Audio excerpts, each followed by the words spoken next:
News voice, जो हर खबर से आपको कराए रूबरू। हाल ही में हुए निकाय चुनाव में धारुड़ा नगर पालिका चेयरमैन पद के लिए बीजेपी से बागी होकर निर्दलीय चुनाव लड़े संदीप बोहरा ने नवनिर्वाचित चेयरमैन कंवर सिंह पर फर्जी सर्टिफिकेट लगाकर जिला प्रशासन व चुनाव आयोग को गुमराह करने का आरोप लगाया है। साथ ही उन्होंने प्रदेश सरकार, चुनाव आयोग और रेवाड़ी प्रशासन से मांग की है कि फर्जी सर्टिफिकेट मामले की जल्द निष्पक्ष जांच होनी चाहिए और धारुहेड़ा की जनता को धोखा देने वाले ऐसे व्यक्ति के खिलाफ उचित कार्रवाई भी होनी चाहिए।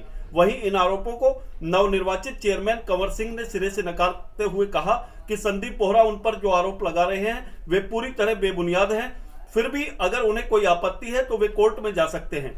पत्रकारों से बातचीत में संदीप बोहरा ने कहा कि संविधान की झूठी शपथ लेकर उन्होंने कानून को तोड़ा है, क्योंकि जब बिना 10वीं पास चुनाव लड़ने की योग्यता ही नहीं थी तो उन्हें चुनाव नहीं लड़ना चाहिए था। सरकार को चाहिए कि इस मामले की जांच पूरी होने से पहले उन्हें कोई शपथ या कार्यभार नहीं सौंपा जाए, क्योंकि जो इंसान इतना कुछ होने के बावजूद जनता और प्रशासन के सामने झूठ पर झूठ बोले जा रहा है, उससे ईमानदारी से काम करने की उम्मीद भी कैसे की जा सकती है।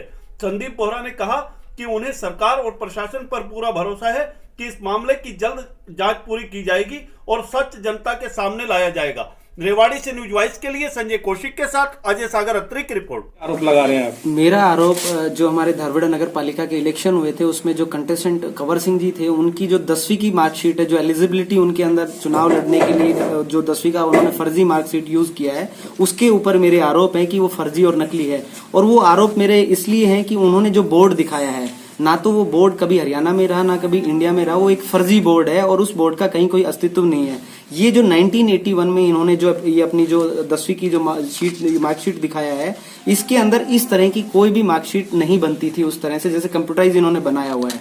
दूसरी बात, ये जब 1981 में अपने को दिखा रहा है, उस टाइम प्रेस की बनती थी या फिर दूसरे और कोई टाइपिंग से होती थी, इस तरह की कोई मार्कशीट नहीं आती थी। जो सब्जेक्ट इन्होंने दिखाए हुए हैं ना, ये सब्जेक्ट कभी उस टाइम होते थे। दूसरा, जो उन्होंने जो बताया है कि मैंने 10वीं की है, तो उसने कहीं भी ऐसा कुछ नहीं दिखाया हुआ है कि मैंने किस स्कूल से 10वीं किया है। स्कूल का कोई नाम नहीं है, बिना स्कूल के 10वीं उन्होंने कैसे कर ली। तो इसमें सारा उन्होंने फोर्जरी और 420 किया हुआ है। जब वो किसी शर्त को इलेक्शन लड़ने की पूरा नहीं करते हैं तो कोई बात नहीं, आवाज नहीं आएगी। लड़ने की एक शर्त थी कि वही आदमी इलेक्शन लड़ सकता है जो 10वीं पास होगा।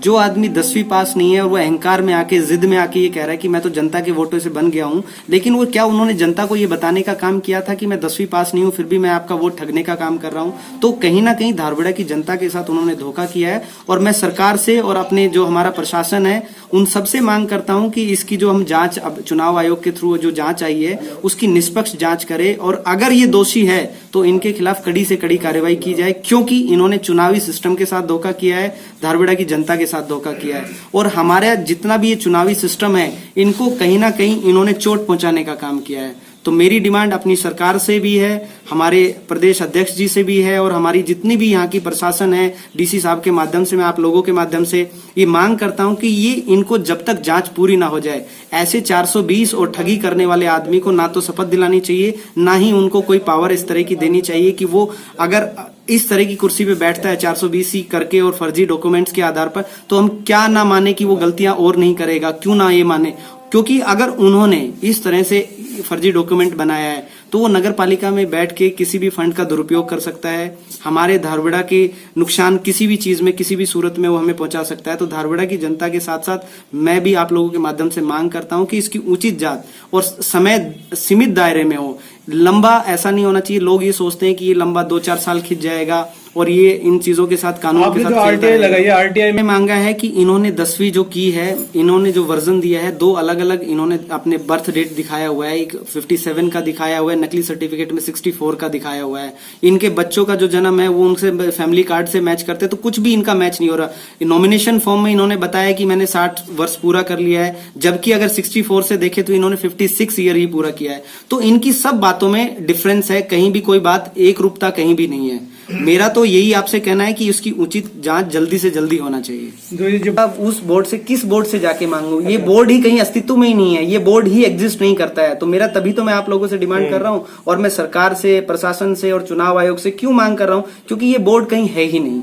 और 1981 के अंदर ये अपने आप को दिखा रहा है कि 10वीं पास मैंने की थी, तो आप खुद उसकी जांच कर ले, वो तो है ही नहीं उस तरह का डॉक्यूमेंट। आपने चुनाव आयोग को जो पत्र लिखा था, तो अब चुनाव आयोग ने डीसी को रिपोर्ट तलब की है, तो आपको विश्वास है कि कहीं ना कहीं प्रशासन सही जांच करेगा? मुझे पूरा विश्वास है, क्योंकि हमारे सीएम साहब, हमारी जितनी भी पार्टी की नीतियां हैं और जो सरकार को जिस तरह से वो ईमानदारी से चला रहे हैं, तो हमें पूरा विश्वास है कि वो न्याय करेंगे और झूठ का साथ नहीं देंगे। कुछ हमारे यहाँ के जो लोकल एक लोकल नेता है, वो सीएम साहब को अगर या तो उन्होंने सूचना नहीं दी कि इस तरह का ये फर्जी डॉक्यूमेंट्स है और वो लेके गए हैं, तो ये उनका भी दोष है। उन्होंने विधानसभा चुनाव में भी और अभी जिस तरह से एक जो आपके सेकंड पोजीशन पे जो आए थे संदीप बोहरा, वो आरोप लगा रहे हैं आपकी सर्टिफिकेट को लेके, जो 10th की सर्टिफिकेट है, कितनी उन आरोपों पर क्या कहेंगे? बधाई के लिए तो आप सभी का मैं तहे दिल से धन्यवाद करता हूँ। दूसरा सवाल आपने मेरे से किया है मेरे डॉक्यूमेंट्स का। डॉक्यूमेंट्स मेरे ओरिजिनल है, कोई डुप्लीकेसी नहीं है।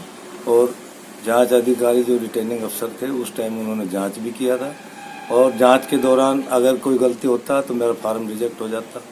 लेकिन फिर भी अगर उनको भाई संदीप बोहरा को कोई दिक्कत है तो अपनी अच्छी तरह से जांच कराए, कोर्ट में जाए, और जो भी मेरे पास जो ओरिजिनल डॉक्यूमेंट्स थे वो थे। अब वो उनकी मर्जी, चाहे वो कुछ भी करे, वो सिर्फ हार के कारण जो है बौखला रहा है। कोई बात नहीं, बच्चा है, मैं फिर भी ये कह रहा हूँ, अब वो मेरा रिश्ते में छोटा भाई लगता है, मेरे बेटे के समान है। बाकी मेरे डॉक्यूमेंट्स में कोई दिक्कत नहीं है और ना कोई फर्जीवाड़ा। अगर फर्जीवाड़ा होगा, वो कहते हैं कि बोर्ड जो जिस से आप दिल्ली के जिस बोर्ड से करके आए, वो बोर्ड ही की मान्यता ही नहीं है। मान्यता नहीं है तो वो तो कोर्ट जानेगी या सरकार जानेगी। क्या वो कोई बनेगी तो दुकान थी नहीं, क्योंकि बोर्ड कोई बच्चों से थोड़ी बनता है। सरकार से मान्यता तो ली जाती है जी। और वो बोर्ड कोई डुप्लीकेट नहीं था, वो ओरिजिनल बोर्ड था, उसी से मैंने ये किया। कहाँ से किया था सर आपने? जो central board of higher education Delhi. कौन सी ईयर में सर? 81 में। वो कहते हैं स्कूल, यहाँ की स्कूल डेट बर्थ कहीं और है। मेरा कोई स्कूल से वास्ता ही नहीं है। अभी तो जब वो कोर्ट में जाएगा, जब उसका जवाब तो कोर्ट में दिया जाएगा। ठीक है सर, कौन सा स्कूल है?